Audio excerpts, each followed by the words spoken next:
All right. We are live 2 days in a row. It's back to the schedule here, right? Let me wait for my Amazon stream here. All right. We are live. So what we're looking at today, actually I got to get one more thing out before we go too much further here. But what we're looking at today is the new Synology. Oh, wait, yep, we're starting there. There we go. This is the new Synology DS723 Plus. Enjoying my coffee today too. This is a network attached storage device, new from Synology. It's the 2-bay unit. It's their new 2-bay. And this one has some new features, a lot of them that I think are worthy of discussion. And we're going to get started unboxing and setting this thing up shortly. And Justin Roberts is joining us. And I just want to get one thing out because I want to test something related to its NVMe compatibility. And what I'm eager to play around with here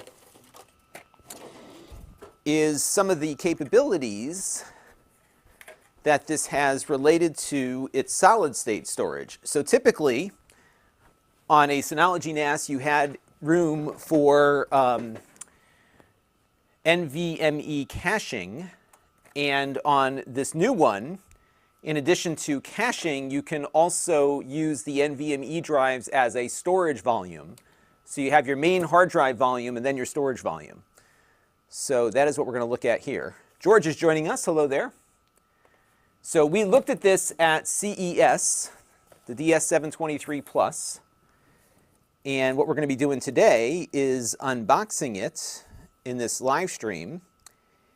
And we're going to boot it up and test it out and see how it works.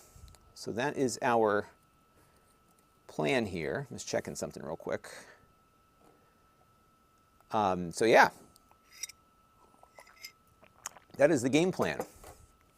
So let me get cracking here. So we got a couple of things to open up. And I'm going to start with the unit itself, and then we'll kind of carry forward through the rest of it. And Thomas is having a hard time trying to decide between this and the 4-bay. Yeah, I think, it's a matter, I guess it's really just a matter of how many drives you need. With the 4-bay, I think there's a 5-bay version with the same chip. This incidentally has a Ryzen processor on board. And I think for, a lot of folks, the 2-bay is fine. But if I'm not mistaken, I think the 5-bay, if you want to get 2-drive redundancy or have a 2-drive failure protection, you need 5 drives. I think that's the track. But this is the unit itself. It's going to look a lot like the prior ones that we have played with in the past here. So, it's kind of your standard 2-bay Synology design here. But a couple of differences. One is on the back. I'm going to have to get my screwdrivers out because there is an expansion slot here, which we're going to be making use of in a minute. So that's a big thing to note. And the other big thing to note is on the bottom because you have slots here for NVMe storage. And that's not something, I don't think you've seen this NVMe storage on some of their smaller ones.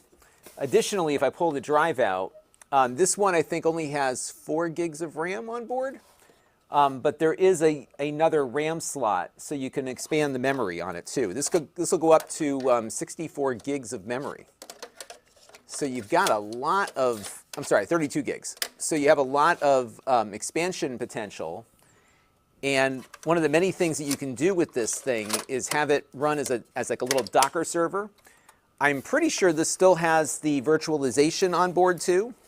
So having more memory really helps with that.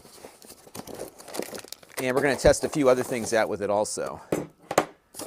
And we got some network cables in here, which we're not going to need at the moment.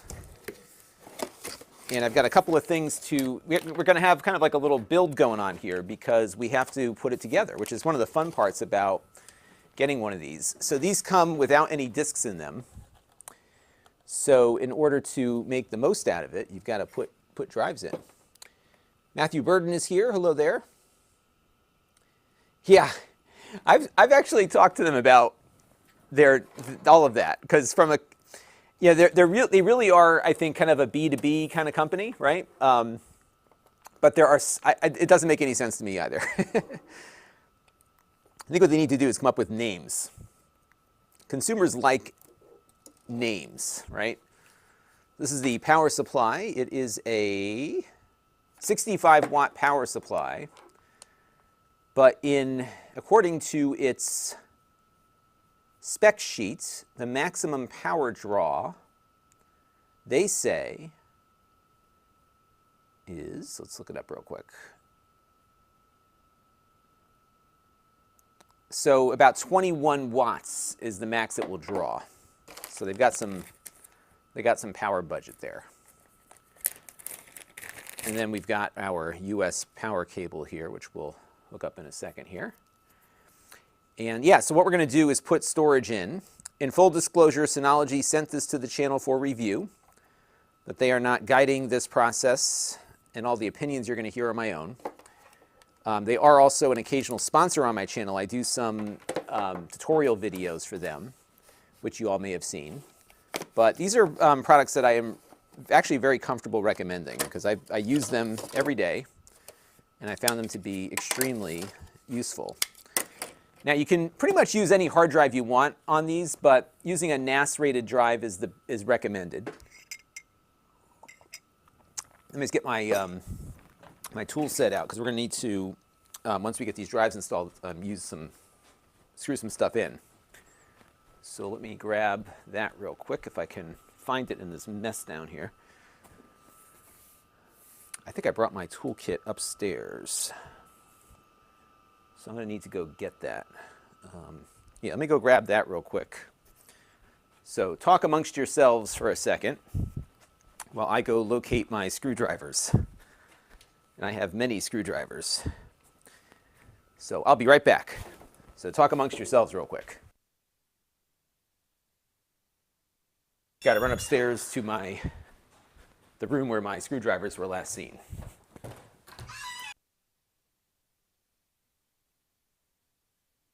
All right, hopefully they're up here, because I was working on my desktop PC here the other day. But of course, the screwdrivers are not currently in this location, which means they must be downstairs. So we're going to go downstairs. And hang on.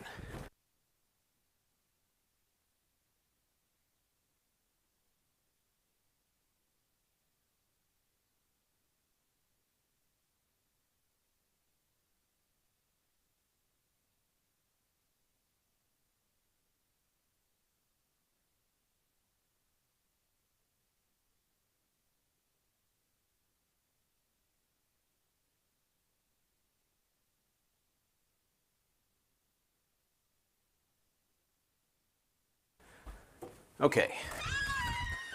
Squeaky door.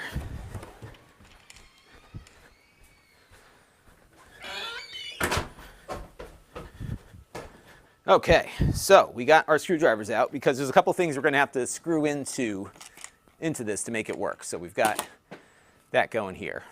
Let's take a look and see. Oh, a lot of people popped in. So Gil Garcia is here. George says, that's awesome, the ability to use, yes. So these apparently, and I'm going to test this in a few minutes, apparently to get the NVMe volume, you have to use their drives, but we're going to verify that to make sure that that's the case. And Stanko says you should look at Microtik naming conventions. And there's some discussion about the naming conventions here. Tristan Leonard is here. Thank you for helping us out with that, Ted. It helps, because I was trying to make sense of it myself. Yeah, and so it turns out, so what happened was I always lose my screwdriver set, but now I have two. And so here's what's funny. When I was in CES, at CES, we have a camera, and on the bottom of the camera was a tripod plate that was stuck on. I could not find my Allen wrench to take it off. And we just didn't run into anybody that had an Allen wrench on them, believe it or not. And then when I visited with Synology, they gave out a little swag bag, and in the swag bag was this screwdriver kit. This is that Ori one that I actually have the same one already, but it's good to have two. And I was able to get the get the thing off my camera with this, so that was really helpful. All right, so let's get the hard drives installed first. So I'm going to run this in kind of its base configuration. I do anticipate putting more memory in, because it is pretty easy to get at that RAM in here. So I'll give you the overhead and see if you can see it a little better. So you see there's one stick of RAM in there, but there's another slot. So we're not going to really make use of the graphics on this, because obviously you're not going to play games on it. But I think you will get better performance with two sticks. Now, the other thing I'm curious about with this unit is whether or not it's going to support Plex hardware transcoding, because it's not an Intel processor, it's an AMD one. Gio wants to know, yes, in fact, I did a video on this. So most of the Synology devices will allow you to do what's called a migration. And if you take out your older drives and put them in a new one, they'll carry over. However, if you're using you know, a newer one like this or a more powerful one, I have found a lot of utility with the BT RFS file system. And if you're going from a low-end Synology to a high-end Synology, the low-end ones don't support BT RFS, but the high-end ones do. So in that instance, what I would recommend is doing a hyper backup and then restoring the hyper backup to the new drive that's formatted BT RFS, and that way you'll get the new file system. And actually, that's what I did here when I upgraded from an older NAS to a newer one. Now in here is a Seagate Iron Wolf drive, and these are the drives that Synology recommends. I got some recycling to do later. But it'll work with WD drives and the rest.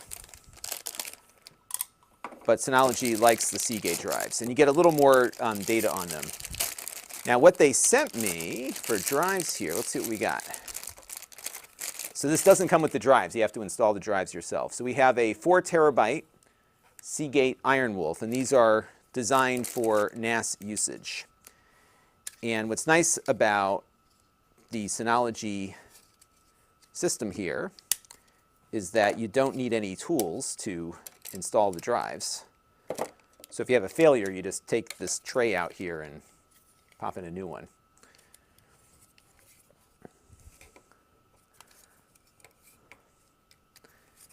And Greg M has 4 different sets of screwdrivers. Yeah, so that you're bound to find one of them, right? That's how I approach it too. Let me get this drive situated in here.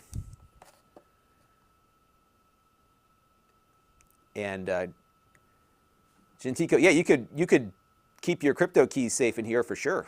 Just air gap it, right?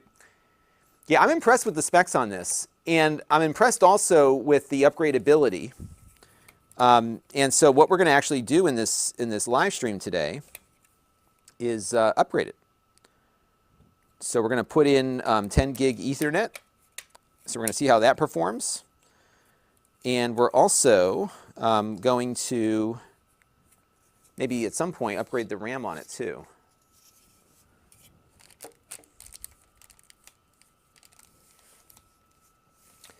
That's right, it can go up to 32 gigabytes of RAM, which is actually quite a bit.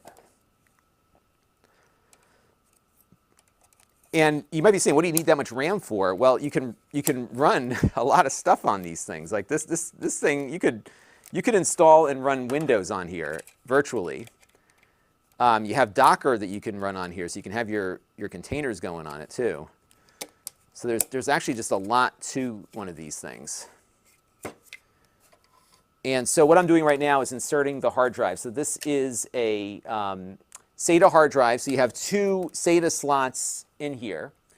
And then on the bottom, you've got the 2 NVMEs.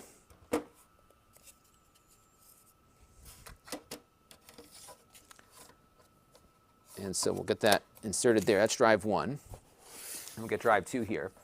Nick92 on Amazon says that he uses a Synology NAS at home, loves it, for a Plex server and for automated backups. Yes, I do all of those things as well. The automated backups are great, and I have a lot of backing up going on. So, and I've done a whole video on all the different ways you can back these things up. Actually, I did a whole series on it. There's actually quite a bit on the backup side, more than I even realized when I started that tutorial series. So it's pretty extensive. Now, what we're going to be doing with this one is we're going to have this one running as a RAID 1. So we're going to mirror this 4 terabyte drive to that one. So we're going to have, even though we're going to have 8 terabytes in the aggregate installed, the prescribed way of running a NAS like this is to mirror one drive to the other. So you have some redundancy. So if you have a drive failure, you can just swap out the bad drive and put in the new one, and it'll keep going. And not too long ago, one of my NASs, I have a 2-bay NAS, had a drive that was almost a decade old and had been running for a while. It was a WD red drive. And I got a warning, and I just popped the drive out and put a new one in, and it kept going. So that's why you do it. Otherwise, I would have had to rebuild the whole thing from scratch or a backup. And yeah, so this tool set, if you go on Amazon and look for an Oriya, you will find this. And this has got everything you could ever need. It's a really good toolkit. Are there different number of drive? Yes, so there's a couple of other models. They have a 4-bay unit. And there's a new one now that, I think they have a 5-bay unit also running with the same processor. But I always like to start on the low end to see what you get, right? And then you can kind of go up from there. But I've done, if you look on the playlist on my YouTube channel, I've got a lot of content about how this stuff works and how to think about your NAS setup. Yeah, let's see if we get this thing in here correctly. What did I do wrong here? If there's a way to put something in backwards, I will find it.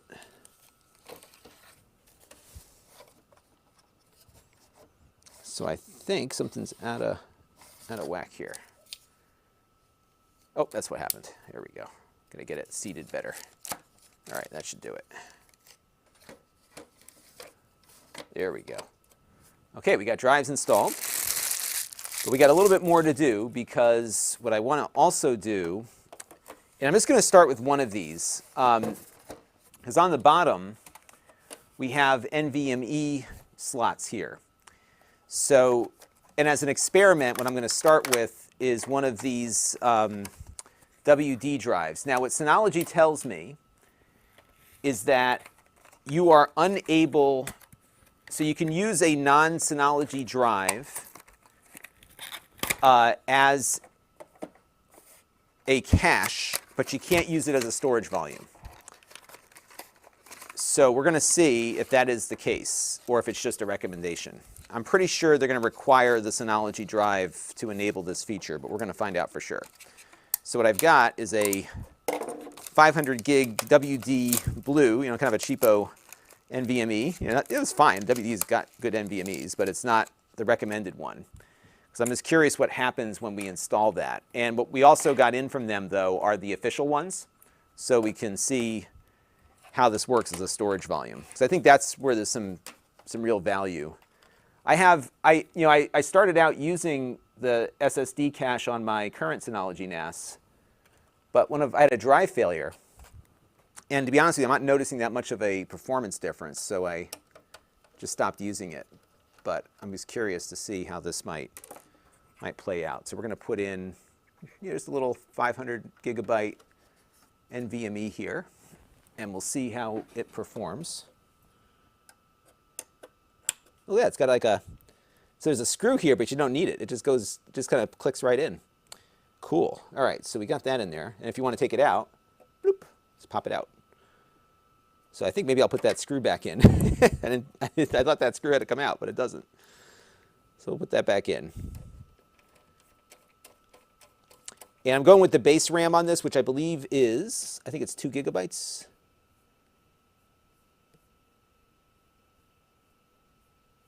Let's see. Yeah, it's 2 gigabytes. So I might put in some other RAM later to kind of push it to its limits. All right, so we're going to do that as a temporary measure. So we'll get this thing configured, and then we'll see if we can create a volume on that NVMe, and if not, then we'll put in the Synology ones and do it properly. All right, so now, oh, one more thing we have to do. So the other thing is what's in this box.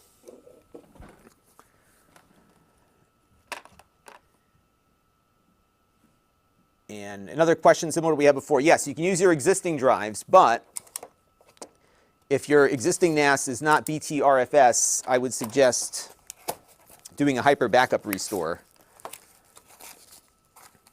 And if you don't care if it's not running BTRFS, then you can do that. And in fact, you can migrate right over. So when we did the video of remember the Synology NAS that we took to the fire department to burn? We just moved the drives from one to the other. So Leo Gaming is curious about which drives are better. I've used both. I've had very good results out of both Iron Wolf and Reds. Synology recommends Iron Wolf these days, so take that for what it's worth. But I am running NASs with both. In fact, I have one Synology Red drive that's been going for almost 10 years. The other one failed after about 9 years. So they're both, I think, very high quality. But again, they kind of prefer now the Seagates. Yes, there is a 4 SATA slot model. That one is called the, I have it on the Amazon thing right now if you click over there. But there is a 4 slot model. Yeah, it's a 923, am I right about that? I think it's a 923 plus. Now, what is this thing? So this is the other neat feature of this device. Remember how everyone's been talking about we want 10 gig Ethernet? There you go, 150 bucks. So this module slides into this panel here. So let's do that. And when we slide this in, we will have a 10 gig Ethernet option, but you still have 2 other LAN ports here too. Now these are 1 gig each, and you can do link aggregation on those, but certainly having a 10 gig is faster. What I am not sure about, and I have to test, is whether or not the 10 gig will run at speeds other than 10. So I think I have a 2.5 gig switch around here. I can plug it into that to see if it will run at a lower speed. Oop. All right, I'm stripping that screw. Okay, we're not going to use that bit. Hang on. Get the right bit out here. There we go.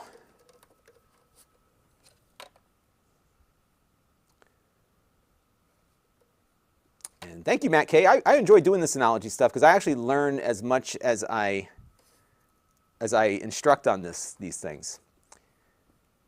And yes, we are going to look at how the Plex transcoding works, because this doesn't have an Intel processor. It has a Ryzen chip on board. But as we discovered recently, some of the Ryzens actually do hardware transcoding. So I am curious about that. All right, so now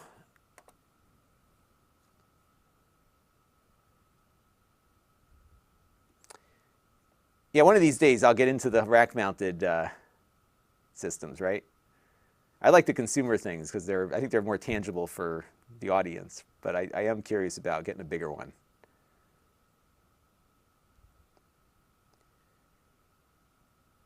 And Vlad says his 713 Plus is frightened. Yeah, I think this is going to be what everyone's going to want, because you have the ability here to do some actually pretty sizable upgrades. Remember, I'm just going to put these screws somewhere. I think I'll put them in here for now. So I'm not going to screw this in because I want to demo the removal later. But what you can do is slide this module in. And now you've got, maybe I'll put 1 screw in just to be safe. Now we have 10 gig Ethernet on there. And I have a a line going out from my switch that I will plug into it. And so I think between the RAM and the 10 gig option, this is a pretty cool solution, right? Little NVMe slot on there. Yes, 10 gigabit on a NAS, on a consumer NAS no less, or a consumer-ish one. Not quite consumer, but consumer-ish. And D. Johnson is here. Hello there. Yeah, you could, what you could do though is you could run SATA SSDs in here, right? Granted, you're going to pay more for each terabyte, but you can run SATA NASs in here. Seagate makes some of those also, your Iron Wolf SATAs, and then you could have your NVMEs on the bottom. And Jorge's been using Toshiba N300 drives for 6 years now. Not bad, but a little loud. And I would agree, I think the Seagates do make a little more noise. Yeah, my WDs were a little quieter, perhaps. But yeah, you can put SSDs in here. So these are standard SATA, so if you got a SATA NAS, that you can pop that in. But just note that a lot of those cheap SSDs, SATA SSDs, are not really designed for NAS usage because there's a lot of activity here. So just be aware of that. Now what I'm going to do is I'm going to plug this cable, which is connected to my 10 gig switch in the other room. I'm going to plug that in. Let's see if we get a connection. This cable has been a little problematic, so I don't know if I have to run another one, but we'll jump off that bridge when we get to it. All right, so we're going to plug this in, and we're going to fire this bad boy up here. Here we go. All right, it's starting up. Takes a minute for it to come online. Now, of course, we have to go through the setup process. And what I'm curious about here is if this 10 gig is going to light up right away, or we have to install some additional software. So we'll see what happens when it gets going here. But this is the cable that's running into my LAN room there. It's pretty quiet so far.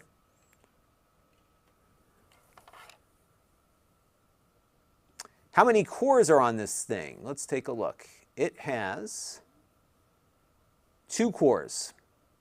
This is a dual core Ryzen processor.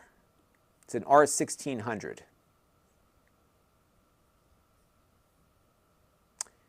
And yeah, there's been some controversy over the SMR drives there. Now, I'm not seeing my LAN light up yet, so I have a feeling that we have to get DSM installed before we can use that. So let's let me try it one more time here and just see if it lights up when I plug it back in. Yeah, I'm not getting a link there. So usually you'd see a light up on there. So I think we have to get the system installed and then we can use that. So let's plug this into one of the gigabit ports. And let's see if we get a connection there. And it could, yeah, there we go. So we're connected there. So I'm going to get over to my Mac here. And what we have to do is find our Synology NAS on the network, which I can do with my routers app. There's also a Synology utility you can run to do the same thing, but I'm just going to use this. Oops. So it is 2.14. And I'll show you what I'm doing here in a second. So we've got my MacBook Air here plugged in. 2.14. Oops. All right, so now what you will see on here, let me just put on my Do Not Disturb here real quick. There we go. It's going to say welcome. We're ready to install. So I'm going to have it automatically install the latest version from Synology's website. And we're going to lose all of our data, but that's to be expected. And this will take a minute or two, so we'll let that run its course. So what it's going to do right now is go out to the Synology website, or system, whatever, and grab everything it needs to install DSM. Now, I do anticipate shutting this down in a second and rebooting it,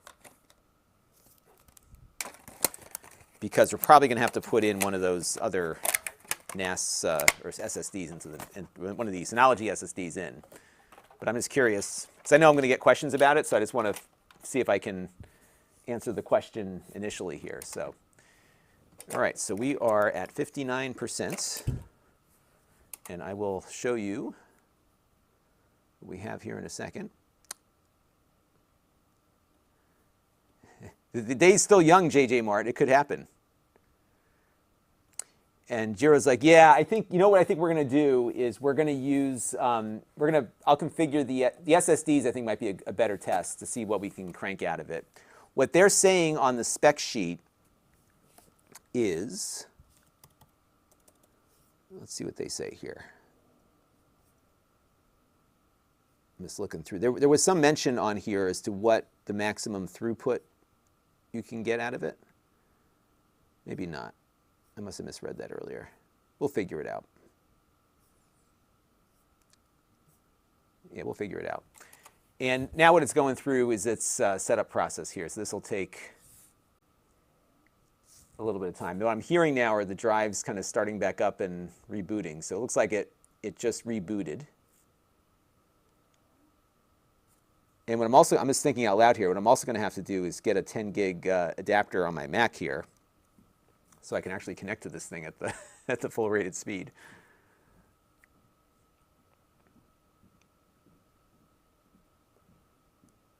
So we just have to wait until this finishes up here, so we can get it going. So if you have questions, ask away. Yeah, it's been a lot of discussion about this SMR thing. You know, I think for, you know, maybe when we're getting into some of this 10 gig throughput that this might make a difference now, right? But, you know, for me, what matters most is reliability and how, you know, is the drive going to sustain itself over, you know, over a long period of time reliably? That for me is the big thing. Now, while this is going, what Synology told me as to why they want you to use their stuff versus others, by the way, we've got some progress here. What they said to me was that they want you using their SSDs because they have configured these temperature-wise to run as storage volumes. And so they're only recommending that you use theirs. The largest size I think that they offer right now is 400 gigabytes. So these are the ones that they sent over with this package. So we'll see what we get here. All right, so now we are ready to go. So that was a pretty quick boot up here. So next generation data management begins here. I agree. So I'm going to get started here. I'm going to just call this my DS723 Plus. And I'm going to set up my administrator account now. So bear with me on that for a second.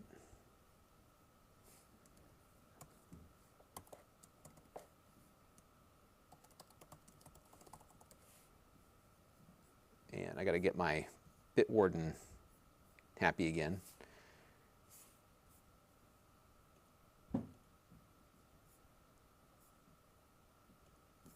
Okay, approve, and hit the thing. There we go.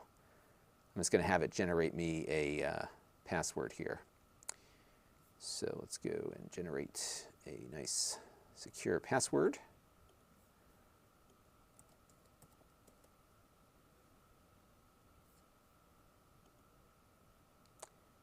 All right.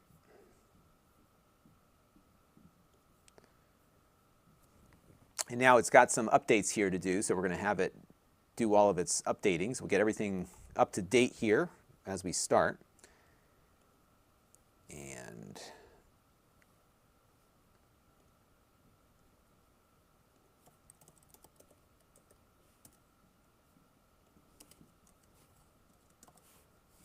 I'm going to get my Bitwarden password thing saved here. I'm going to skip the Synology account thing here for now.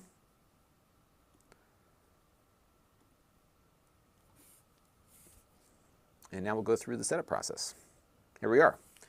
So the first thing I want to try, you know what, let's get our regular hard drive here set up first. So we're going to go through the process here of creating a basic thing.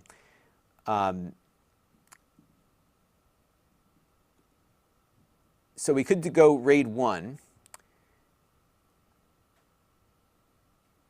What I like about SHR, which is what I think I use on my other drive, is that you can add drives of different sizes over time, so you have a little more flexibility. So we'll call this the main storage pool, and I'll show you what I'm going to set up here in a second.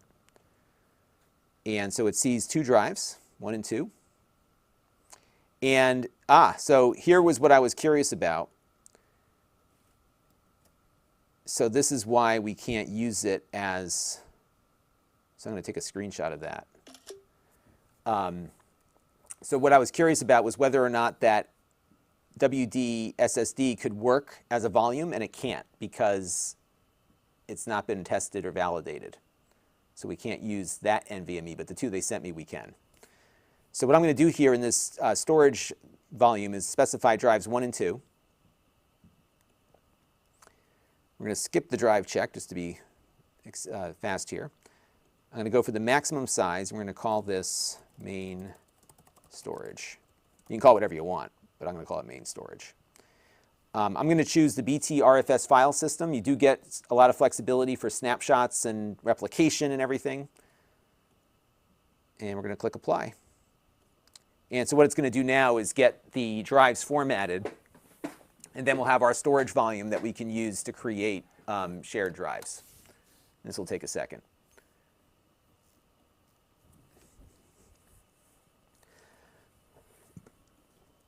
So I think what's going to happen here, hopefully over time, they start validating more drives. But for now, it looks like they told me they were very concerned about temperature. And that was why I think they feel like they have more control over how these operate than some of the other ones.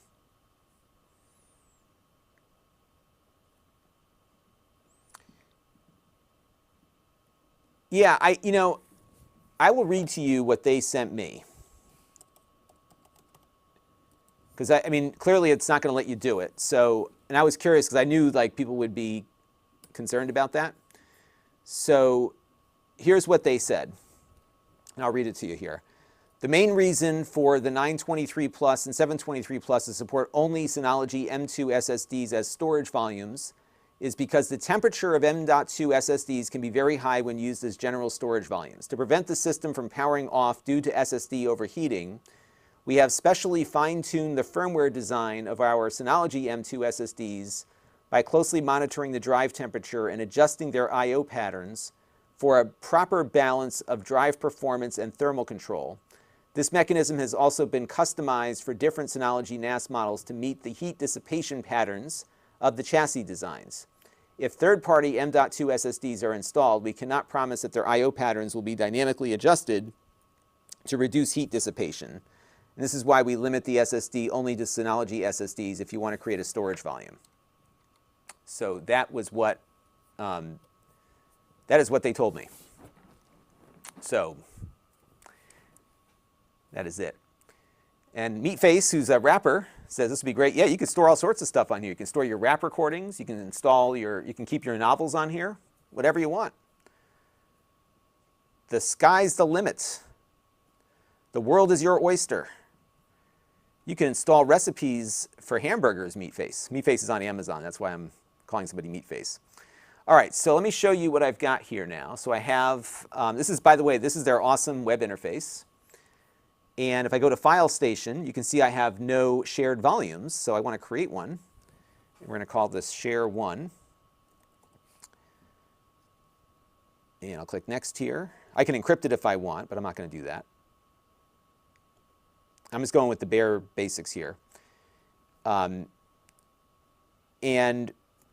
they do recommend, by the way, getting rid of the admin account because it's very obvious. So what I've done here is I have one account on the system right now, so my account can read and write to this volume with no restrictions. And voila, we have a volume set up. And I can connect to this volume over the network with my Mac and, send files back and forth or whatever. So there you go. All right, so now we got a couple other things to try out here before we shut this down and swap out the NVMEs. The other thing I want to see is whether or not we have our 10 gig network functional now. that we have booted up. So I'm going to detach the network cable here, and I'm going to plug it in to here and see if we get a link. Nada. So I wonder if we have to enable. Oh, wait, it's going. There it goes. All right, we are enabled. Hang on a second. Hello?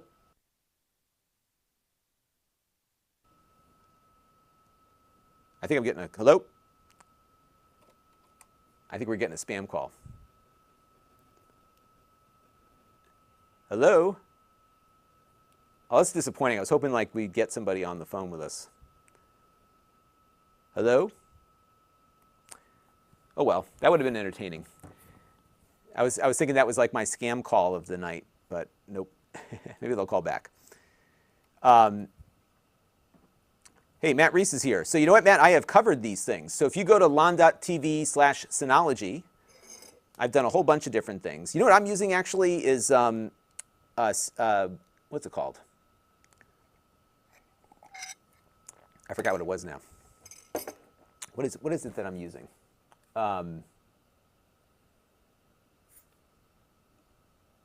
SyncThing. That's what I'm using, SyncThing. SyncThing is awesome.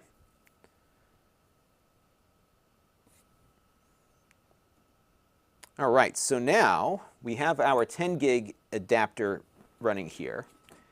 And what I'm going to do real quick is a couple of things. I'm going to hook up a 10 gig switch because I want to be able to connect locally to this thing, at least on the desk, so we can do a little desktop experiment. So I've got I got a little switch here. It's got two 10 gig ports on it. Yeah, let's do that. So it's a QNAP switch, believe it or not, but we reviewed this previously. It's very, very handy for this kind of stuff. So I am going to go grab those network cables. And so I'm going to pop this cable out real quick, and we're just going to route this that way. And then what I'm going to do is plug in our network cables here. And I'll hook the Mac up with one of them also. Now, I'm curious. These should be Cat 6 cables. Let's see. Otherwise, I got to go dig around for some Cat 6 cables in the back. Let's see. These are Cat 5e. I think at this short. Let me go get a Cat 6 cable just to be safe. To have a proper test, we should be using Cat 6 cables. So that's what we're going to use. So let me see what I got in here. We have this one is, I think this is Cat 6. Whenever I buy new patch cables, I always buy Cat 6 cables now. This one has no markings on it whatsoever. How did they even get away with that? All right, so we're not going to use that one. Let's see what else we got here. This one will do it. This one is definitely like Cat 7.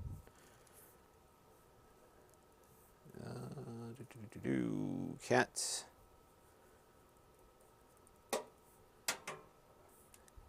Cable matters. Compliance. Cat 6A. Perfect. Okay, so we got a Cat 6A. And what's this one? Cat 6E. Okay. Does anybody know what the difference between Cat 6E and Cat 6A are? I guess Cat 6E is enhanced. Is that what it is? Whatever it is, we'll make it work. Hey, the Syno forum is here. Yeah, so Synology Drive you can use. You can use Cloud Sync. I guess that would sync up to a cloud service. Like I said, I've been using SyncThing because I don't have to expose my NAS to the internet for that. So that's been pretty handy for me. And let's get that plugged in a little better there.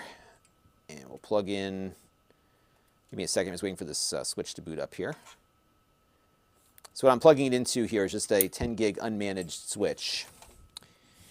And I'm going to go grab, if you bear with me for one more second, we're going to grab my, I'm going to grab my Thunderbolt Ethernet adapter from upstairs here. So hang on, everybody. Stand by.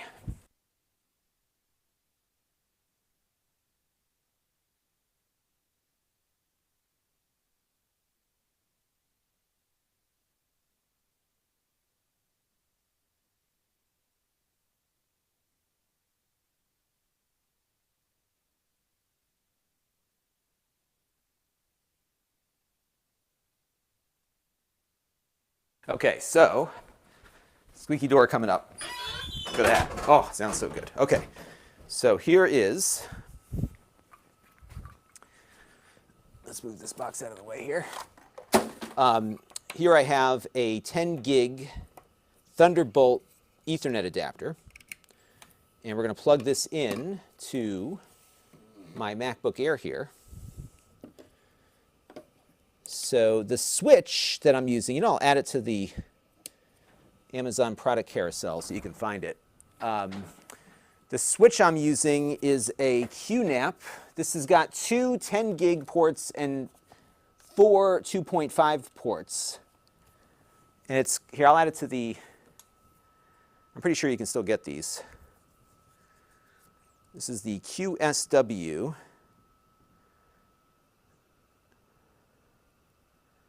-2104-2T. QNAP is also very good about their, yeah, here you go. This one's $170. So I have it right now on the floor just because it's easier to find it there. But that's what I've got plugged in. Oops, you can't see it too easily, but this is what so I have cables at their full lengths here. But it's an unmanaged 10 and 2.5 switch. So we've got the 10 plugged into there. And what I'm going to do real quick with my other Ethernet cable is connect my Mac to it. So I'm going to grab that other patch cable that I had. Things get lost very easily here, partly because my brain doesn't function properly most of the time. So I had that cable in my hand when I went and searched for the switch. Here it is. Okay, so then let's run this cable. This is a Sabrent Thunderbolt to 10 gig adapter. So we're going to plug this in and run this over to the switch here. So we've got them pretty much on the same network leg here.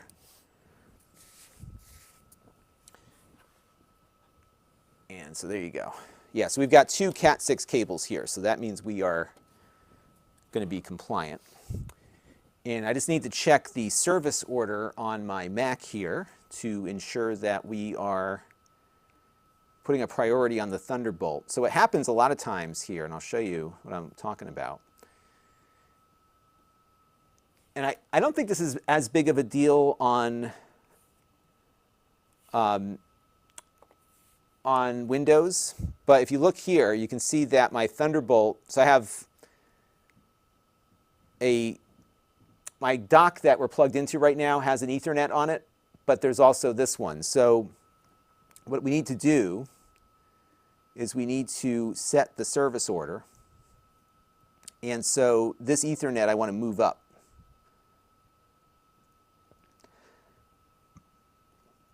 And so that way, whenever that Ethernet is attached, that's the one that is the primary network adapter. And if we jump into here, and we go to details, I think it'll tell us. Yep, they're at 10 G-base-T. So this Mac is connected at 10 gigabits. All right, so now we should be able to find it on the network. Yep, so we're going to connect to it. And I just have to go jump into my Bitwarden here and get my password. And we're going to connect. I'm just going to do a quick test before we do anything else. Okay, so now we're on the share. So what I'm going to do is just load up the Blackmagic disk speed test. Hey, Rome Knows Tech. Thanks for stopping by. We're having a great stream today so far. And we're testing out the new Synology NAS here. This is the DS723 Plus. And we have on board a 10 gig connection. So we're going to see how fast this thing can go. So right now we're just running with the normal hard drive scenario here. And check it out. So let's go take a look. So now, again, we're running with standard spinning hard drives. And so, we're writing at about 200 megabytes per second. which, believe it or not, is about what you would expect out of spinning drives, even if they were directly connected to your PC. So the speed, the performance I'm getting here is what I would expect, because these are the regular spinning drives. So not a huge advantage here on the 10 gig yet. But I think we're going to see a better speed when we plug in the NVMe. You know, we're still double what you would normally get out of a 1 gig connection. So typically, you get about 100 megabytes per second on a regular network connection like this. This one is double. So that's good.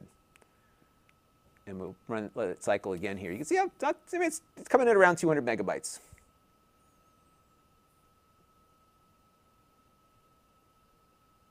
And if you were doing link aggregation, you would see a similar level of performance. And as noted, if we had this as a scary RAID, or we had solid state drives in here, we might get a little bit more out of it. But I think what we're going to do here real quick is I'm going to shut it down, and we're going to create a new volume with those NVMEs. So let's shut it down real quick, and then we'll do a little more testing on it. And while we do that, I will take some more questions from all of you. Let me pull up my question sheet again.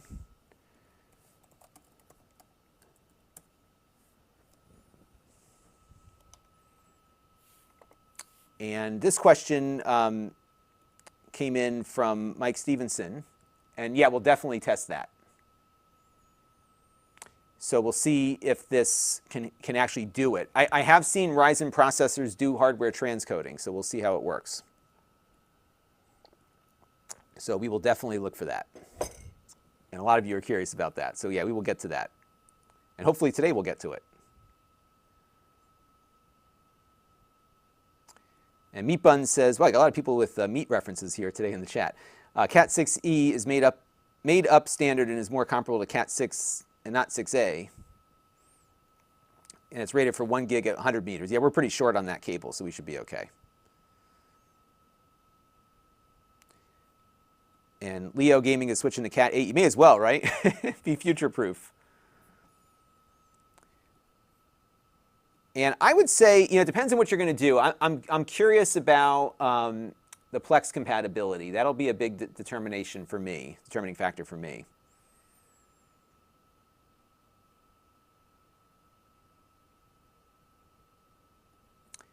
Yeah, we'll see if when I get that call back, we'll see who it is, right? Because I already they called my phone and my wife's phone just a little while ago. Donald Talstead, thank you for the follow. Yeah, I think we're just waiting for this thing to shut down. I thought it was in the process of shutting down, but maybe it needs a little bit more time. So we'll wait for it to finish up. Maybe I'll push it along a little bit. What's nice about this, if you hold down the power button, that will do a proper shutdown. But I may have just turned it back on. We'll see what happens. So maybe what I'll do as a test is we'll set up the NVMe array as scary RAID and see what we get. All right, so what we're going to do is we're going to open up the NVMe slot here at the bottom, and we're going to take out the drive that we just put in, because as we just saw, this drive was not going to support a volume. But it will support a cache. But what we really want to do here is try out the volume feature, which is a new feature. So what we've got, and these they sent to me along with the other stuff, is what we have here are 2 of their certified NVMEs for using as a storage volume. And they said the reason is that they have better temperature control over these. So we're going to put that to the test and see how that works. So we're going to put that in. Oop, there we go. That's one of them. And we're going to open up the other one here.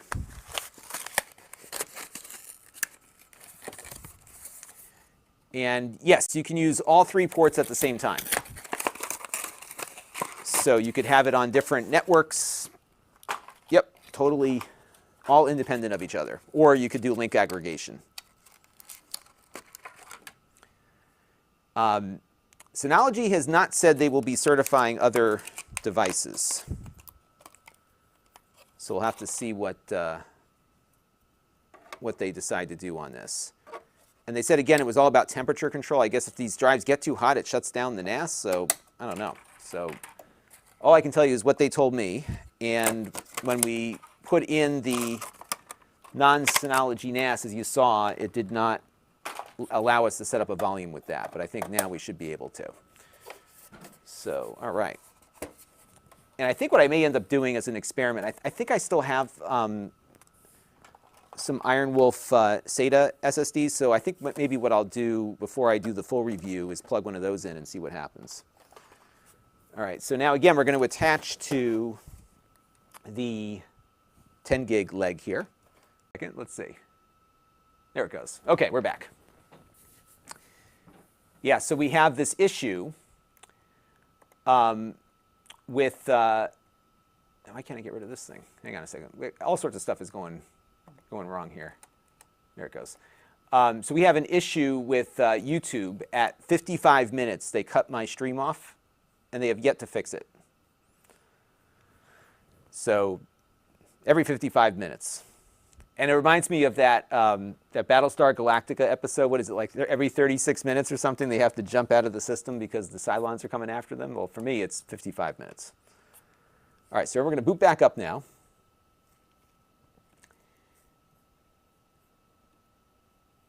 And we'll get cranking here. And again, we're going to be at 10 gig. And now what we're going to do is set up a volume on these NVMEs and see if we can get a faster throughput. And we're going to set it up as fast as we can go. Yep, on cue for that. The old reset. Exactly. And you know what's funny is that I have, so when this problem first cropped up, so as a creator of my size, I have access to nobody, but I can send in an email to their support team.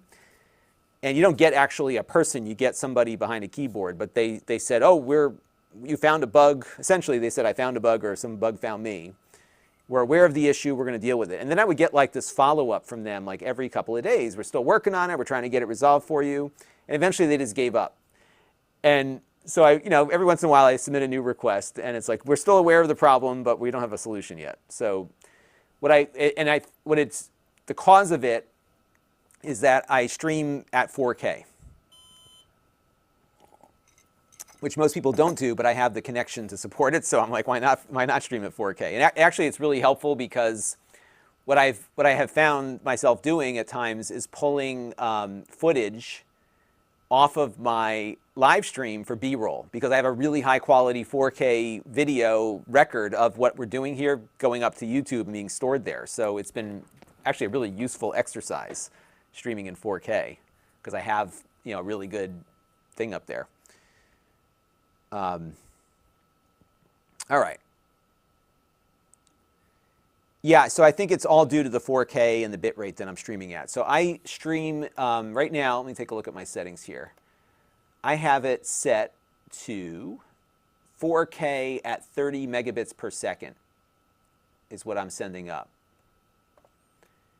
And if you go to Lon.TV / I think Gig Pro, you can see the connection that I have. So I'm sending basically 2.5 to Amazon, 30 to Google, YouTube.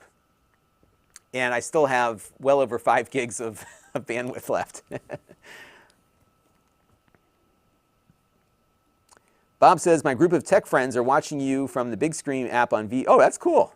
So 30 of you are watching on VR. That is awesome. I have Big Screen. I need to play with it more. So is NASA doing a lot of that VR stuff? I'd love to check that out. So I know a friend of mine was doing some 360 stream at his planetarium that he manages here in the state.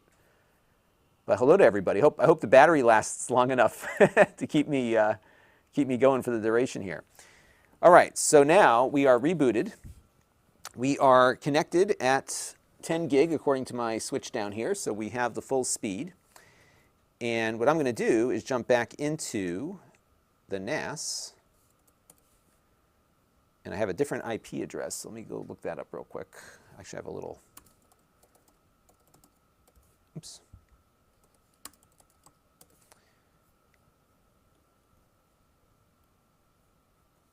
So it is now 254.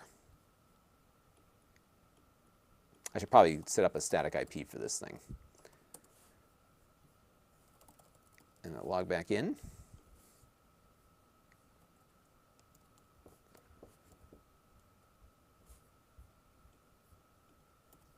All right.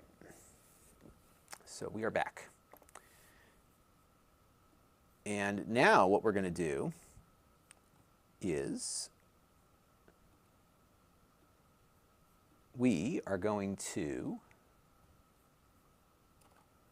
go into our control panel. I always get tripped up as to where I need to look at the storage manager. Okay, so now what I'm going to do is create another storage volume because now we have certified drives here. So what you're going to see are two M2 drives that are not initialized. That's okay because we're going to initialize them. So I'm going to create a new storage pool. And we're going to do the same thing, but we're going to call this one NVMe pool. And they remind me here that M.2 SSDs do not support hot plugging. Make sure the system is shut down before installing and removing. That makes sense. I can live with that. And now, as you can see, before we couldn't select these drives, but now we can. So let me just grab a little. All right, so we're going to select these two. And we have an estimated capacity of here. But what I am going to do is set these up as a RAID 0 if it lets me. Let's see.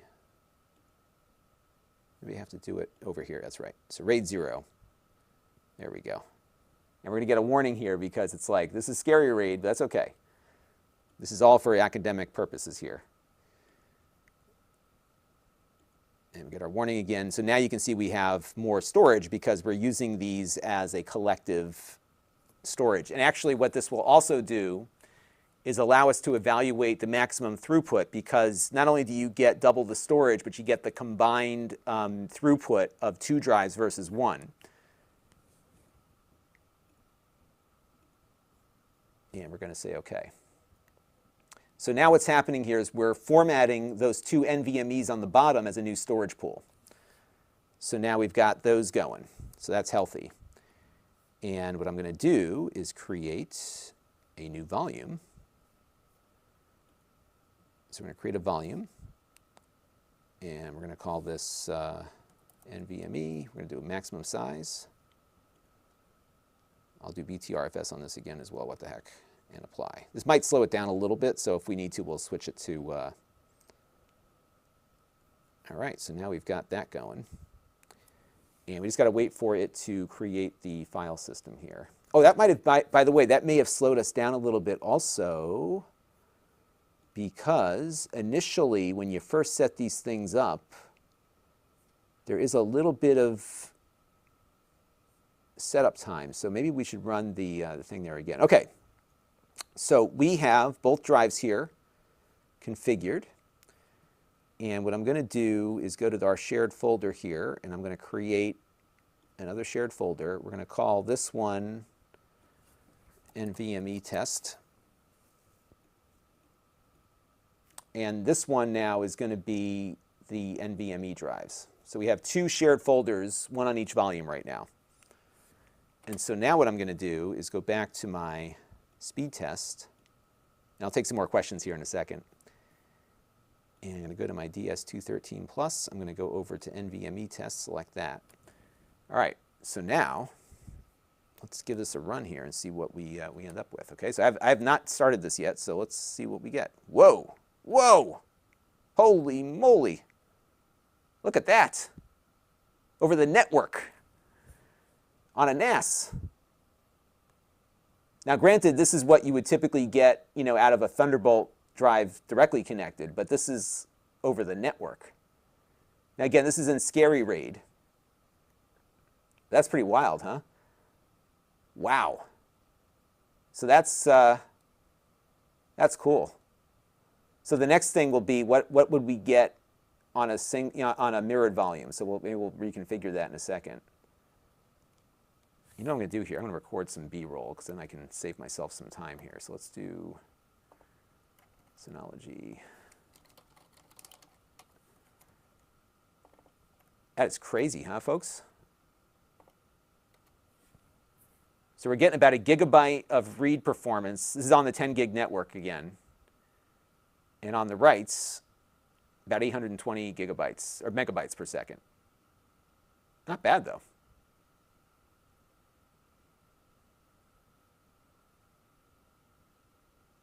I'm just going to let this record for a little bit. I'm recording some B-roll. So now you can see a little bit of a performance hit there. That's where the temperature kicked in. So this is what they were talking about as far as the temperature management. We're still getting the full read speed out of it, but I think we're seeing a little bit of a throttling now of maximum write speed. But still, like from kind of their low-end 2-drive plus NAS, like this is going to be like the new floor, right? I mean, look at those read speeds. That's crazy. Crazy good over a network. Now, granted, there's nothing else going on in this device right now, but yes, you lose about 100 megabytes when you're under sustained load here, but still, that's pretty darn good. Wow, okay. Not bad. So let's see what we have for questions. Yeah, so I've seen speeds like this with a Thunderbolt drive connected to my PC. But that's crazy, as Aaron says. It's nuts. Buckle up. That's right.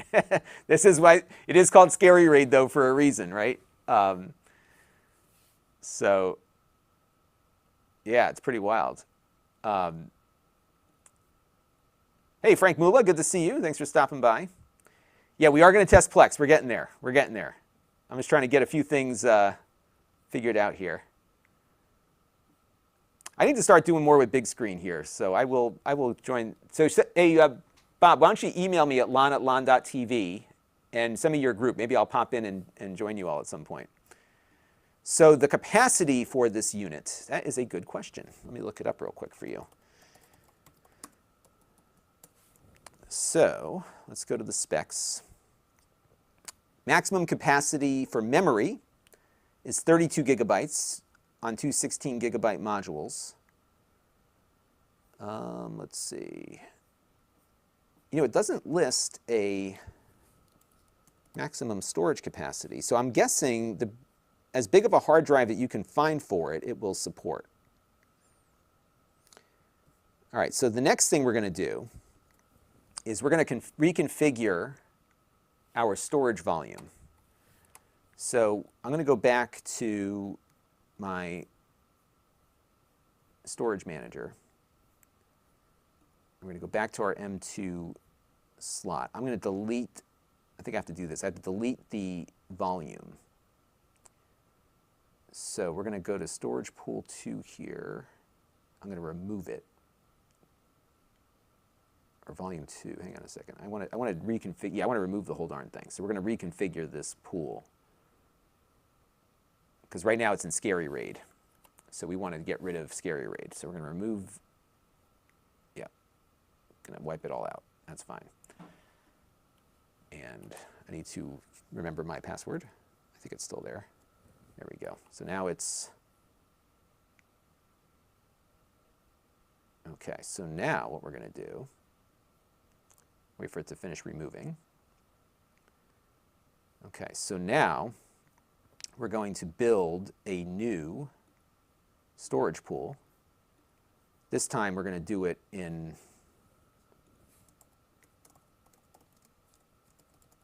the regular SHR.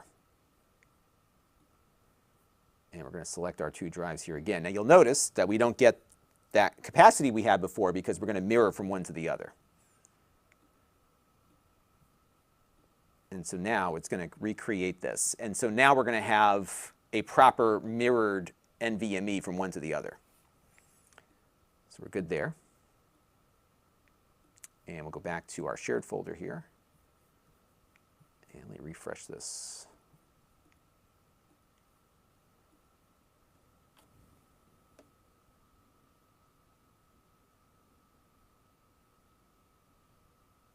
Okay, so let's go create shared folder, and we're going to call this one NVMe mirror, just so I know what, when I'm looking back at this later, I know what I'm doing. Okay, so we're going to do that. We're going to create it on, oh, wait a minute, where did my other, hang on, maybe I missed a step here, 1 second.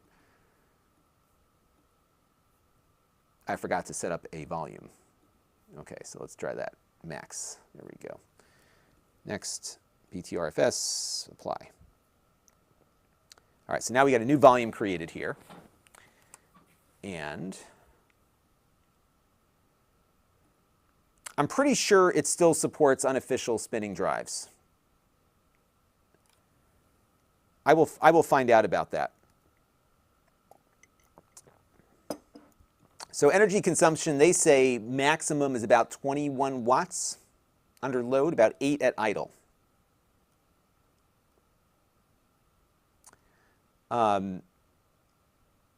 Very curious as to how long a sustained load would be needed to make it more like hard drive speeds, assuming SATA devices are being used as hard disk drives. Maybe it's, I think it's on the NVMe side, it'll probably, you know, you'll probably see a degradation of write speed over time as you're killing it. But once it cools off, it'll go back up again. All right, so now what we've done is we have created a new storage pool that's now in a mirrored configuration. And I'm going to create a new shared folder, and we're going to put it back on this. We're going to call this NVMe mirror. So this means that we're mirroring from one NVMe to the other. So just to get a feel for what this looks like. Okay, so now we've got that configured, and I'm going to go back to my speed test app here. And we should see, let's reconnect here, NVMe mirror, open that up. All right, so now let's take a look and see what kind of speed we get. Oops. And bear with me for a second here, folks. Okay, there we go. All right, so now we're going to run it on the NVMe again, but this time with the mirroring on. All right, so here we go. Actually, it's at the same speed. So I think we must have maxed it out the first time. Let's see what the reads are like. Yeah, so the reads are a little bit lower. But still, I mean, that's pretty amazing, isn't it? So the big question is, if we were to install NVMEs into the SATA, what would we get on that? So that'll be something we look at in a little bit.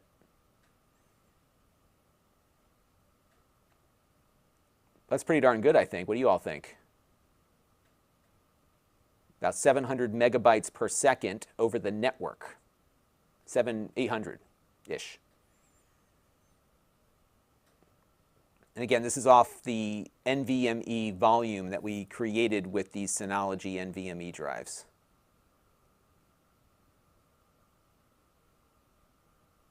Not bad, folks. Now, this is not quite an out-of-the-box configuration because you do have to get the 10 gig module. So that's a $150 add-on right here. So you just have to slide that in, which we did earlier in the stream. But that's pretty good. All right, so let's take a look at Plex, because I know a lot of you are curious about that. I am going to install it from the Plex website. So we're going to download the Plex Pro server. And let me go grab that real quick.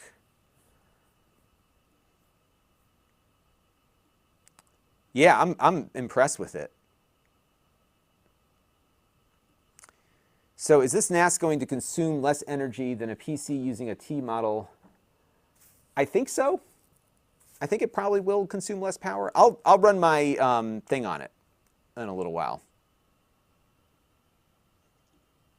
Oh, here's a good question. Can we check the CPU? Yeah, let me do that real quick before we go crazy with Plex. So let's go back here. And I'm going to put this up, and I'll start that test again. So we're running the test here. So now if we go back here, I don't know why we're not getting it. There it goes. So that test is about 16% on the resources. So it's got some overhead, or not, it's got some room. I mean, you could be doing other stuff. So, you know, a maxed out mirroring on the NVMe. Oh, I didn't show you too. Hang on, sorry everybody. So this is running, just like it was before. And you're, you know, at around 15, 20% of CPU utilization. That's pretty good, I think. What do you all think? That's not bad. I'm going to make a note of that actually in my notes. So we'll do some throughput.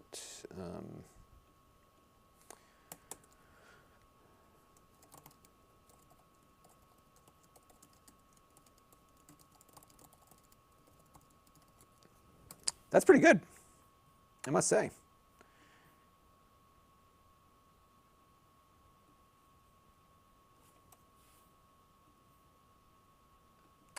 So actually, yes, if you look at my new series that I just did, they have a really cool feature called snapshot replication.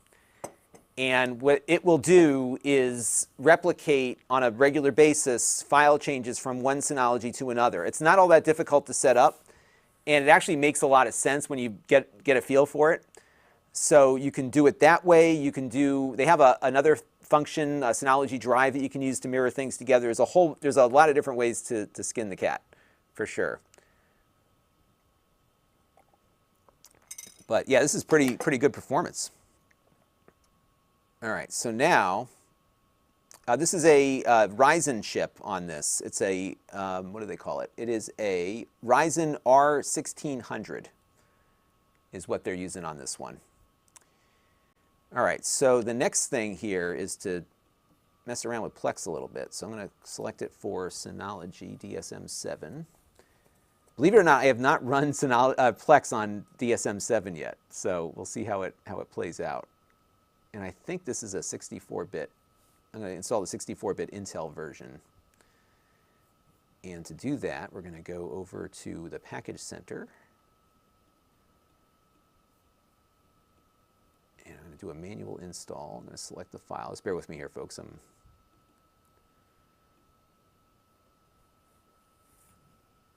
Okay, so we're going to say this package is provided by a third party, which is fine. And I do it this way just because you get the latest version of the Plex server if you do it this way. And I'm going to put it on the main volume here, just to be. And we're going to do a normal installation. I need to do something on this, actually. All right, so we're going to install that. Now this is going to put some overhead on our machine here, you know, from a memory standpoint. Not a lot, but okay, to access your media shares by performing the open control panel, select shared folder, select the share that contains your media and click edit. Click the permissions tab, change the drop down. Oh my goodness, I'm gonna make a copy of this. All right, I'm just taking a screenshot of that so I can be.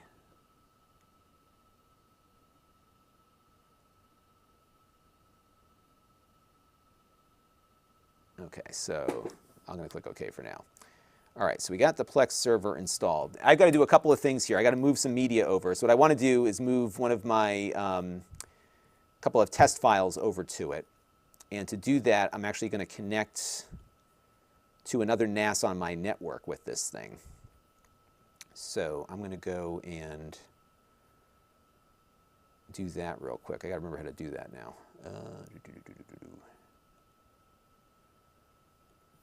Bear with me for 1 second. I'm used to the DSM 6, so I just got to get my bearings here. Remote connection. See, I'm of the mindset where if something ain't broke, I don't fix it.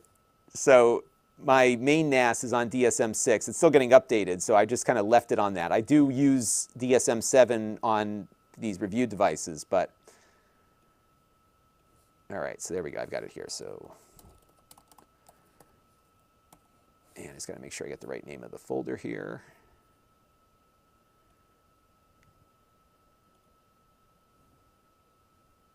And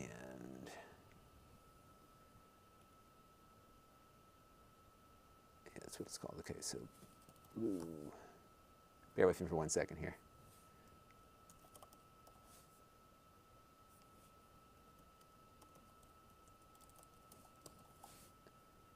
Okay, let's mount that. There we go. Okay, so I'm just going to grab Amazon customer, thank you for the follow. I'm just going to grab one of my Blu-ray movies here that I know is a 1080p one, and I've got a 4K file that I can mess around with too. So I'm going to go over to my file station here. And so what's interesting is you get, and I think this was the case before, and I kind of like this about how Synology has this configured. But as you can see here, I've got the Plex media server in its own thing. You don't put your media files in here, but you get all the app data centralized so you can back it up. What I found on the WD ones is that they hide it. You can't get at it. So I'm just going to create a folder here called Plex Media. I'm just going to put two things in. I've got Interstellar, which is a 1080p movie. So I'm going to copy that.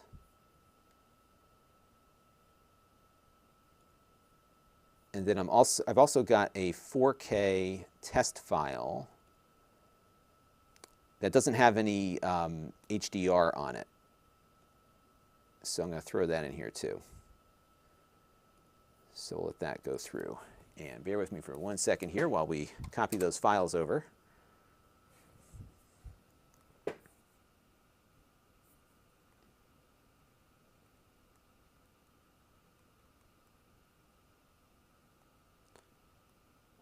And we'll let that copy and see what we get. And what I'm also going to do is claim this server in my Plex thing too. So we're going to do that real quick. I think it should see it on the network when I connect here. Maybe not, so I got to connect to it.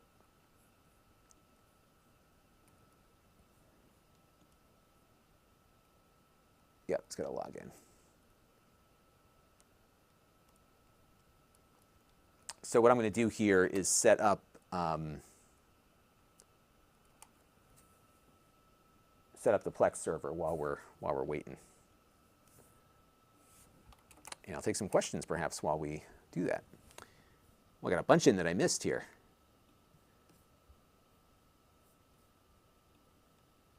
So I've got a Amazon link in the description. It's about $4.49. Somebody's selling it for $5.15. That has the buy box right now, so I think it's just a matter of being in stock or not.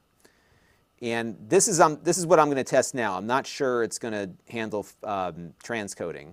However, I have seen, we did a video on this recently, that some Ryzen chips can do hardware transcoding. I don't know if this one can do it. So it may not be good as a Plex server, but it might be good at everything else. But this one has an AMD processor. So yeah, we're going to be okay there.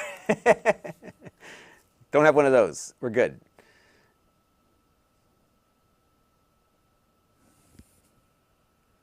Yeah, you know, this is a good point because these do cost more. Like a PC, it costs more to buy one complete than to build it yourself, right? However, what I've come to like about Synology in particular is that you get a lot with it. I mean, I can't tell you how much stuff you got on these things. And I've done, you know, I could do a video a month for the rest of my life on these things, if not a week. There's a virtualization app. You can run Windows on it if you have enough memory. You can install Docker containers. You've got tons of little apps that you can run. You can actually run your own self-hosted Google workspace equivalent. So they have a word processor, a spreadsheet, a presentation thing.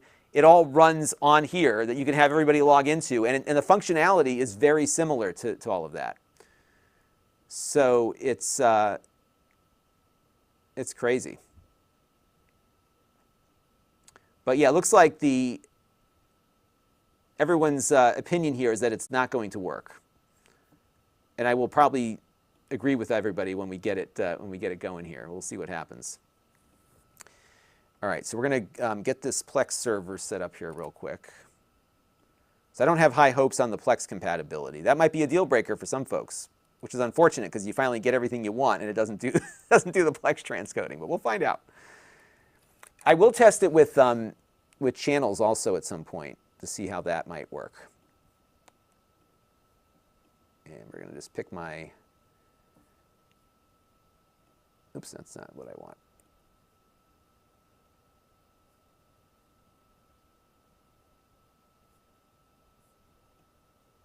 Oh, hang on. So I'm running into that problem that they said I might have.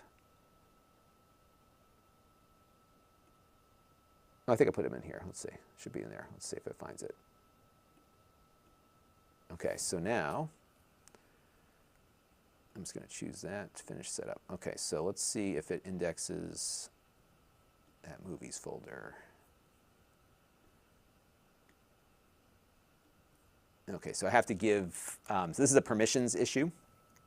So we have to give access, yeah, I didn't even find it. So what we need to do is we have to go and give access to the Plex thing here, I think is what it wants me to do.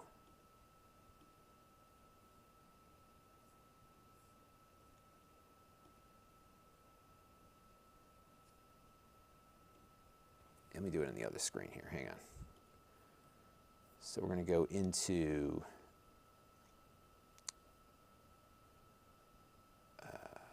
control panel, shared folder,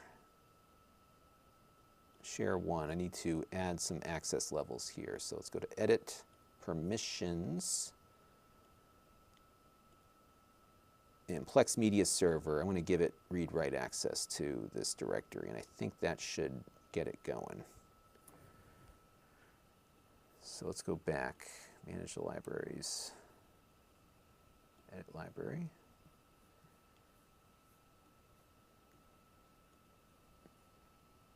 I may have to read the instructions again on this if I can't see it. There it is, Plex Media. We didn't have that before. Okay, so there we go. So now, if we go back to movies, and there it goes. Okay, so now it's working. All right. So now what I've got to do is just set up, and again, I am not hopeful we're going to get hardware transcoding working on this, but what the heck, we're going to give it a shot.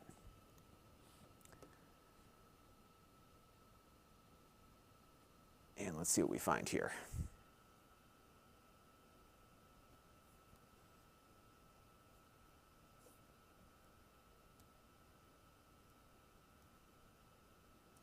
So I'm going to go connect on my phone and see what we can get cooking on this sucker. So DS723 plus. All right, so what I'm going to do, I think I may have to restart this, but I have to go over to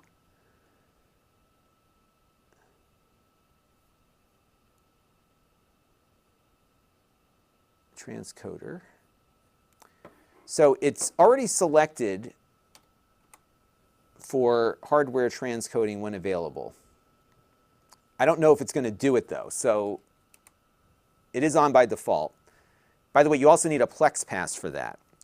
But I'm going to start the movie up on my phone. Now initially what's going to happen here is it's going to go and do what's called direct play because both of these devices are on my local network and my phone has plenty of juice, network juice, and capacity to play a Blu-ray movie without having to transcode it. So what I'm going to do here on the phone, at the risk of copyright infringement here, I'm going to select another stream quality. So I'm going to go to, here, we'll give it a good one here, 720p at 4 megabits per second.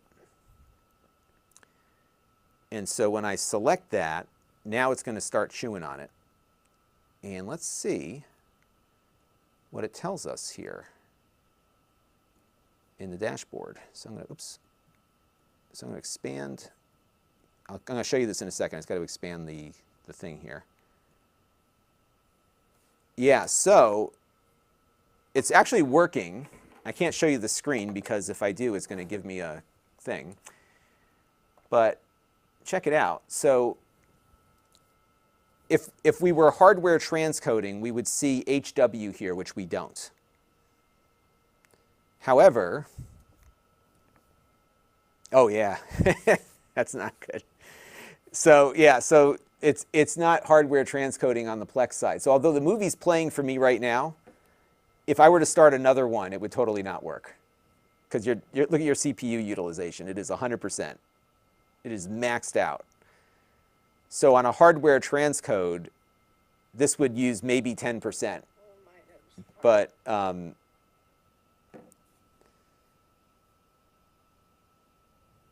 yeah, it's playing back fine. But again, it's just me. So yeah, that's a non-starter. So unfortunately, as noted, the Plex hardware transcoding is not going to happen here. So I'm going to make a note of that. And you know what I should do actually is capture some B-roll to save myself some time. So let's do that again. And I'll take some questions here while we're going there. But yeah, we got to test it. You never know. Sometimes things just work, right? So, and I'm just looking to see if we are. Yeah, so I'll put the client on direct play just to see. Right, so I'll show you the difference here between the two. So if I click play again, and let's go back to direct play. So playback settings. All right, we're on original now. So let's go back and I will show you the difference here. So right now we're on direct play. So it is doing some audio transcoding because it is a DTS HD source, but I mean it's minimal, right? It's minimal. So now I'm going to do that switcheroo here. Let me start recording.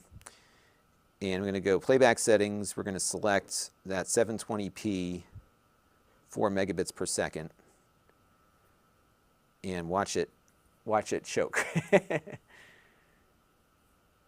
There it goes. So it's playing back just fine, but your CPU utilization goes through the roof because it has to do all of it on the CPU.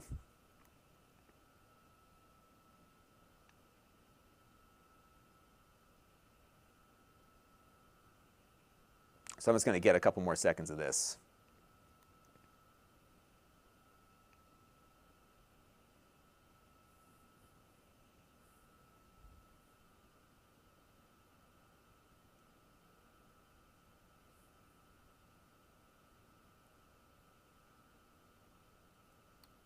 All right.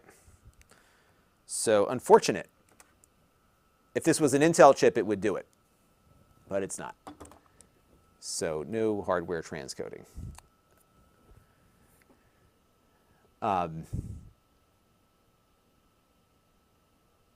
So Thomas says that it does have a GPU, but Synology disabled it.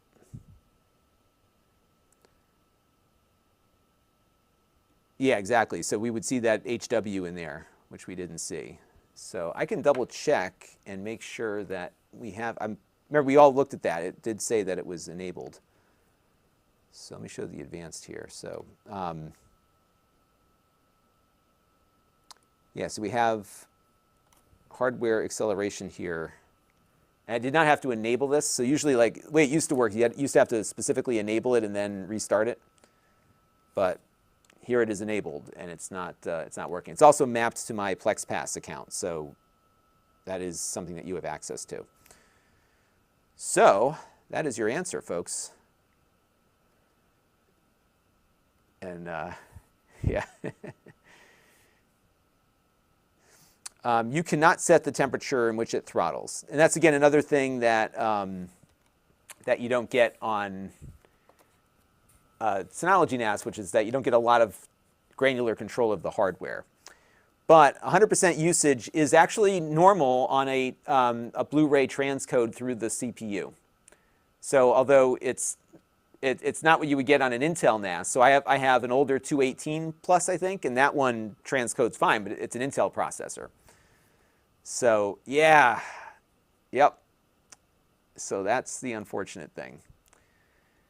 I found that I've played around with Synology Photo. It's not as good as Google Photos. It's an adequate substitute if you don't want to pay for a service. I haven't used it recently, but if I recall correctly, it doesn't support raw images and that kind of thing. So that's one area that it doesn't support.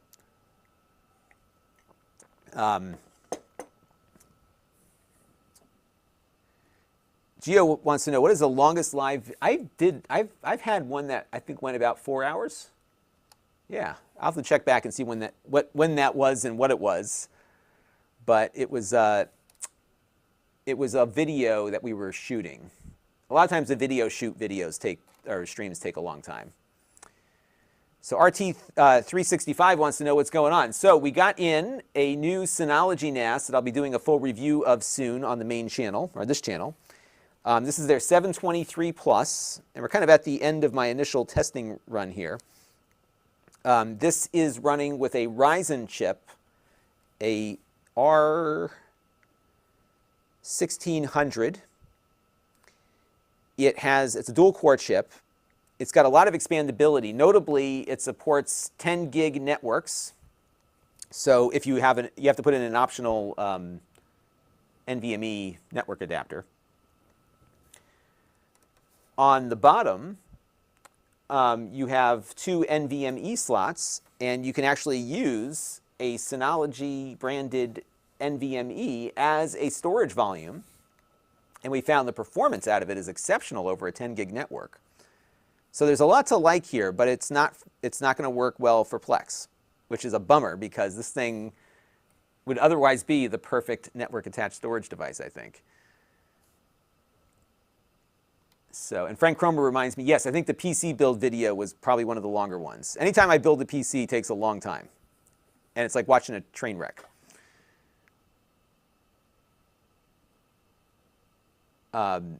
So I would say, minus the issues with Plex transcoding, this is probably one of the best NASs I've seen them make because it has everything everyone wanted, right? It's got NVMe slots in it, expandable memory up to 32 gigabytes, 10 gig Ethernet as an option, right? All the things we've been bugging them about, it's on here. So I think it's good there. I would say for a 4-bay, one of the Synologies running with Intel processors would be good, for sure.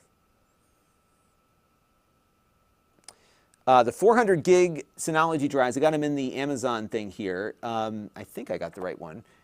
These look like they cost anywhere from 150 to 200 bucks a piece. So they are more expensive than your run-of-the-mill run-of-the-mill NVMe. So you are paying a premium to get that performance out of those. And yeah, there are equivalents, but not with what you just saw here. So the NVMe volume is not supported on anything else in a 2-bay beyond this one. And they don't have any other 2-bays that I know of that do 10 gig either. So that is unfortunate. It does only have one USB port here on the front. I don't think there is one on the back. I shouldn't be moving this while it's running, but yeah, but there is an eSATA on the back, so you can actually get another drive plugged in if you want. But yeah, single USB on this one.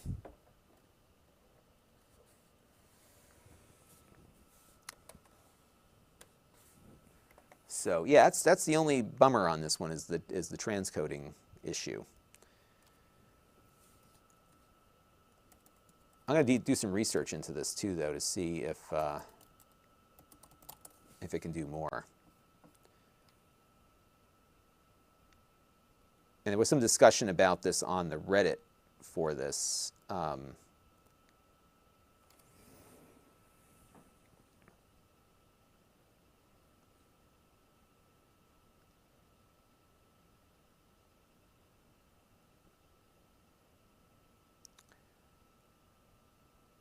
Yeah. So, yep, that's my only disappointment. That is about it. But other than that, I think it's pretty good. So, yeah, we're going to have a good review, I think. I got a few more things I want to play around with on this. But yeah, I'm definitely doing a full review.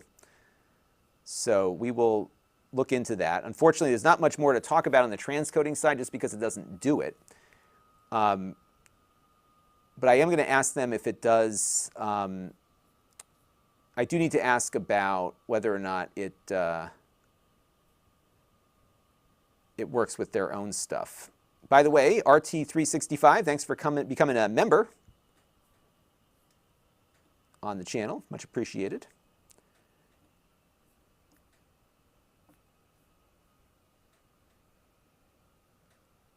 But yeah, there you go.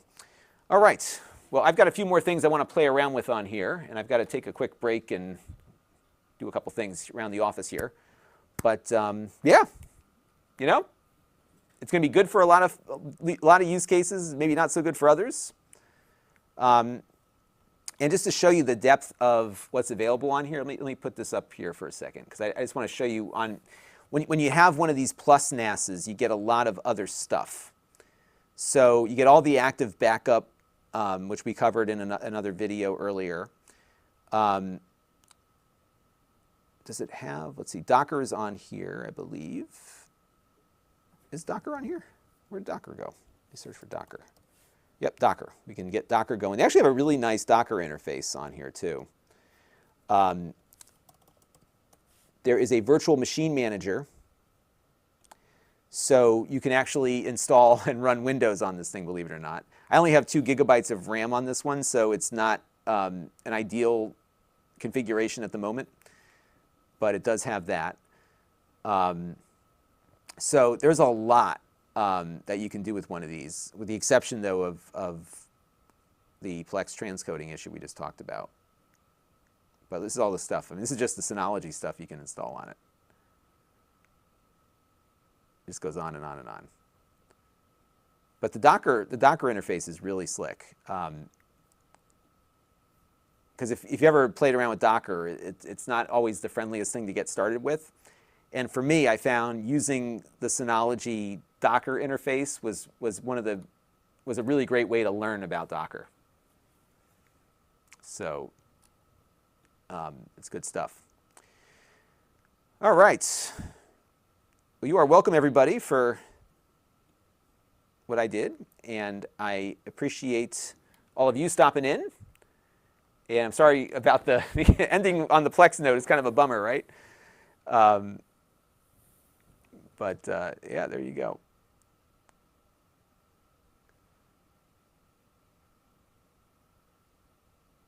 But yeah, we will be having a full review on this one. Yep, you can, and Red Techie says you can install custom repos to get more. That's right. In fact, that's how I got SyncThing on mine. And yeah, you got to keep it within expectations on the virtual machine manager for sure. Yes, maximum RAM speed. Let me check the specs on the maximum RAM speed. Oh, you know what? They don't give a full. All it says is DDR4 ECC. So you need ECC memory on it. Let's see.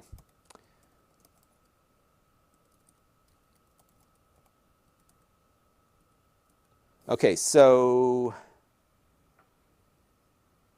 they want Synology memory modules for optimum compatibility and reliability. Synology will not provide complete product information, product warranty, or technical support if non-modules are used. I will dig into that a little bit more as far as the RAM compatibility. So they purposely don't give you all the details because they don't want you using other people's memory on it. And I guess I understand that to a degree, like if you buy some cheap RAM and it corrupts your data, you know, so there you go. All right. Well, I got to run, but I'll be back. And I've got more videos in the hopper, so watch what I've got up now. And if you're just learning about me for the first time, you got a lot to catch up on.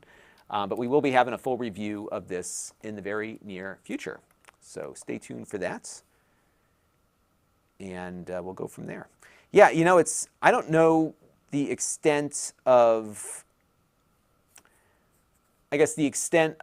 the user base that uses Synologies for Plex transcoding. I'll have to ask them about that, because it certainly must have been a factor when they were looking at it, because they chose a chip that doesn't support it. But this one is definitely DDR4 ECC. All right, I'll be back. So set your notification bells. If you're not following me on Amazon, definitely follow me over there, because we do pop on Amazon quite a bit too. So stay tuned, more to come, and thanks for stopping by. We'll catch you all soon. Bye-bye.